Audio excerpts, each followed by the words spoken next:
Hello friends, I am doctor Swati. कैसे हैं आप सभी?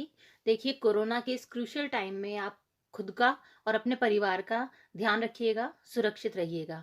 जैसा कि आप सभी लोगों को पता है कि आरपीएससी असिस्टेंट प्रोफेसर और रीट दोनों ही एग्जाम पोस्टपोन हो चुके हैं।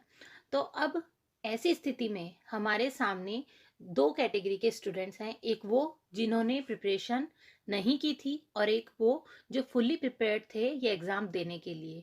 तो दोनों ही कैटेगरी के स्टूडेंट्स को ध्यान में रखते हुए मैं कुछ ऐसे पॉइंट्स लेके आई हूँ जो आपको आपकी आगे की रणनीति तय करने में मदद करेंगे। अगर ये पॉइंट्स आपको आपकी स्ट्रेटेजी डिसाइड करने में हेल्प करते हैं तो प्लीज़ कमेंट बॉक्स में बताइएगा। सबसे पहली बात, अति उत्साहित या हताश ना हो। देखिए, आप लोगों को ये पॉइंट थोड़ा वियर्ड लगेगा, लेकिन इस पॉइंट को यहाँ शामिल करने का मेरा मेन एम ये है कि जो आप लोगों की साइकोलॉजी है ना इस प्रेजेंट टाइम में, वो आपके एग्ज़ाम की रणनीति को, प्रिपरेशन की स्ट्रेटेजी को बहुत प्रभावित करने वाली है। इसलिए मैं आपको कह रही हूँ कि जो स्टूडेंट्स, वो ग्रुप जिन लोगों ने अपनी पढ़ाई अच्छे से की थी और जो प्रिपेयर्ड थे एग्ज़ाम तय डेट को देने के लिए, उन लोगों में बहुत निराशा हुई होगी, बहुत हताशा हुई होगी। तो आप लोग बिल्कुल निराश मत होइए। ये एक तरीके से अच्छा हुआ है, क्योंकि अगर जब तक आपको डेडलाइन नहीं मिलती है, हम उस स्पीड में पढ़ाई नहीं करते हैं जैसी हमको करनी चाहिए। तो अब अगर आपने अच्छी तरह से पढ़ाई कर ली है तो आप अपनी कमियों को जान चुके हैं कि कौन से एरियाज़ हैं जो आपके छूट गए हैं या कौन से वीक पॉइंट रह गए हैं आपके प्रिपरेशन में। तो ये एक तरीके से आपको मौका मिला है अपनी कमियां दूर करने का। और वो लोग जिन लोगों ने अपनी प्रिपरेशन अच्छे से नहीं की थी या अभी तक स्टार्ट ही नहीं की थी, तो देखिए, आप लोगों के लिए वो कहावत है, बिल्ली के भाग का छीका फूटना। तो आप लोगों को ये बहुत अच्छी अपॉर्चुनिटी मिली है कि अब आप लोग इस कंपटीशन में आ सकते हैं और बराबरी से आ सकते हैं। लेकिन आप लोगों को इस बात का ध्यान रखना है कि वो जो ग्रुप पढ़ता आ रहा है वो आपसे अभी भी एक कदम आगे है। तो आप लोगों को अपना जो एक्साइटमेंट है, जो सेलिब्रेशन है, वो जो अगर हो गया हो इन दिनों में, तो अब उसको छोड़िए और पढ़ाई में उस एक्साइटमेंट को लगाइए, बनिस्बत कि इधर-उधर टाइम वेस्ट करने के। तो अब आप लोग डबल जोश के साथ अपनी पढ़ाई करने में लग जाइए, अपनी स्ट्रेटेजी बनाइए, अपने की पॉइंट्स बनाइए कि आपको इस टाइम को किस तरह से यूटिलाइज़ करना है। अब आप लोगों का कॉम्पिटिशन उन स्टूडेंट्स के साथ है जो ऑलरेडी आप लोगों से पहले से इस एग्ज़ाम की तैयारी करते आ रहे हैं। तो अब आप लोग और ज़्यादा सावधानी से तैयारी में जुट जाइए। देखिए, आप लोगों ने बचपन में खरगोश और कछुए की कहानी तो सुनी ही होगी। तो यही वो टाइम है जब खरगोश सोएगा और कछुआ आगे निकलेगा। अब आप लोगों को ही डिसाइड करना है कि आप में से खरगोश कौन बनना चाहता है और कछुआ कौन बनना चाहता है। नेक्स्ट पॉइंट, सिलेबस कंप्लीट करें। जिन लोगों ने अपनी प्रिपरेशन स्टार्ट कर दी थी और वो चूंकि एग्ज़ाम की डेट आ गई थी, तो वो काफ़ी स्पीडली अपने सिलेबस को कंप्लीट कर रहे थे। उसके बाद भी ऐसा पॉसिबल नहीं है कि उनका 100% सिलेबस कंप्लीट हुआ हो। तो अब सबसे पहले जो आप पढ़ चुके हैं या जिनका आपको रिवीजन करना है, उससे पहले आप उन टॉपिक्स को लीजिए जो टॉपिक्स आपसे छूट गए थे या जिनका आपको मैटर नहीं मिल रहा था। तो अब आपके पास पूरा टाइम है कि आप अच्छे से उसका मैटर कलेक्ट कीजिए या अपने नोट्स को रिफ्रेश कीजिए। मगर आपका मेन एम ये होना चाहिए कि आपका सिलेबस अब ऐसी परिस्थिति में कंप्लीट हो जाए, क्योंकि अब आपके पास पूरा टाइम है। नेक्स्ट पॉइंट ये है कि आप एमसीक्यू सॉल्व करें जितना ज़्यादा हो सके।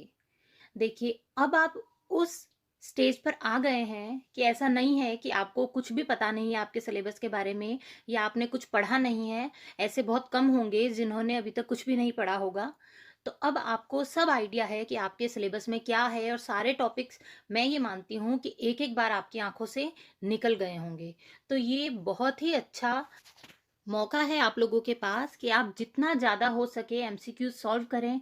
प्रीवियस ईयर अगर आप सॉल्व कर चुके हैं तो बहुत अच्छी बात है। अगर आपसे कुछ प्रीवियस ईयर क्वेश्चन छूट गए हैं तो आप उनको दोबारा से सॉल्व करिए। देखिए, अगर आप एमसीक्यू सॉल्व नहीं करेंगे तो कंपटीशन एग्ज़ाम की जो एक बहुत मोस्ट इम्पॉर्टेंट की होती है एमसीक्यू सॉल्व करना, क्योंकि एमसीक्यू सॉल्व करने से ही हमारा ब्रेन ट्रेन होता है एग्ज़ाम के अकॉर्डिंग। तो इसलिए प्लीज़ एमसीक्यू तो सॉल्व करना ही है आपको, चाहे आप अपना नोटबुक को उठा के रिवीजन करें या ना करें। एक पेपर एमसीक्यूज का आप डेली सॉल्व करिए, चाहे क्वेश्चन कम कर लीजिए अभी आप, और जैसे जैसे एग्जाम की डेट पास में आती जाए आप अपने क्वेश्चंस का नंबर बढ़ाते जाइए। नेक्स्ट पॉइंट है रिवीजन। अगर आप अपनी प्रिपरेशन अभी स्टार्ट कर रहे हैं तो आप जो भी पढ़ रहे हैं आप उसका वीकली रिवीजन करिए। अभी अगर आप वीकली रिवीजन कर रहे हैं तो वो सफिशिएंट है। आप 5 डेज पढ़ाई करेंगे और जो लास्ट के वीकेंड्स होते हैं जब आप ज़्यादा टाइम दे सकते हैं, क्योंकि हो सकता है आप में से कई लोग जॉब करते हों या हाउस वाइफ हैं या जिनको वीकडेज में कम टाइम मिलता है, वो वीकेंड्स के जो 2 दिन होते हैं उनको लग के रिवीजन में अपना पूरा टाइम इन्वेस्ट करेंगे। और जिन लोगों ने अपनी प्रिपरेशन कर ली थी उन लोगों को मैं रिवीजन के लिए कहना चाहती हूँ कि अब आप लोग डिसाइड करेंगे कि आपको क्या रिवाइज करना है और क्या नहीं करना है। देखिए, जहाँ तक मेरा मानना है, अगर आपने अच्छे से पढ़ाई की है तो जो थ्योरीज होती हैं, जो थ्योरेटिकल पार्ट होता है, वो आपको क्लियर हो गया होगा, क्योंकि थ्योरीज इस तरह की चीज़ है कि अगर वो एक बार आपको समझ में आ जाती है तो वो आपको याद रहती है लंबे समय तक, भले ही आप उसे रिवाइज ना करें। लेकिन जो फैक्ट्स होते हैं वो हम ज़रूर भूलते हैं, चाहे हम उन्हें कितना भी याद करें। तो ऐसा आप लोग नहीं चाहेंगे कि जो मेहनत आपने अभी तक की है वो सब बेकार हो जाए, क्योंकि अगर आपने महीना भर भी गैप दे दिया ना तो वो जो फैक्ट्स आपने बहुत अच्छे से याद किए थे वो आप भूल जाएंगे।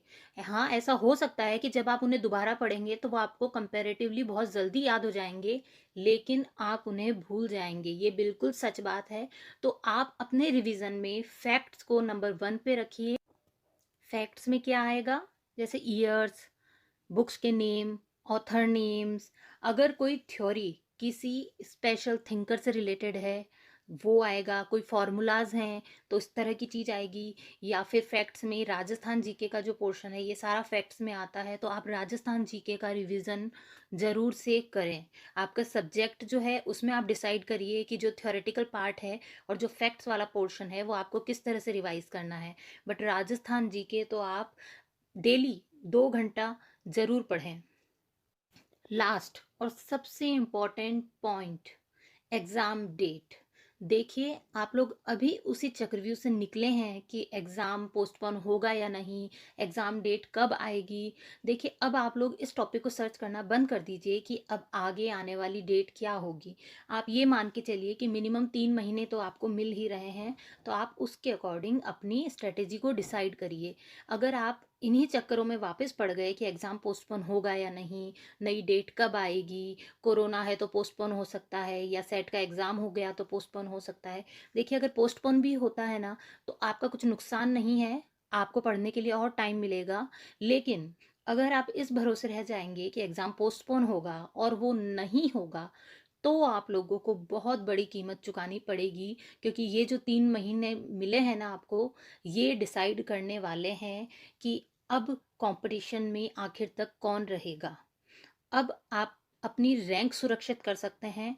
तो अब आप लोग इस 3 महीने को प्लीज़ वेस्ट मत करिए सिर्फ ये सोच के कि एग्ज़ाम और आगे जाएंगे या नहीं। जो होगा, ऑथेंटिक न्यूज़ आपको टाइमली मिल जाएगी। आप अपना ध्यान सिर्फ अपनी पढ़ाई में लगाइए। अगर आप लोगों को वीडियो पसंद आया हो तो please like, subscribe and share my channel and press the bell icon, ताकि आपको आने वाले वीडियोस का नोटिफिकेशन टाइम से मिल सके। Best of luck for your preparation.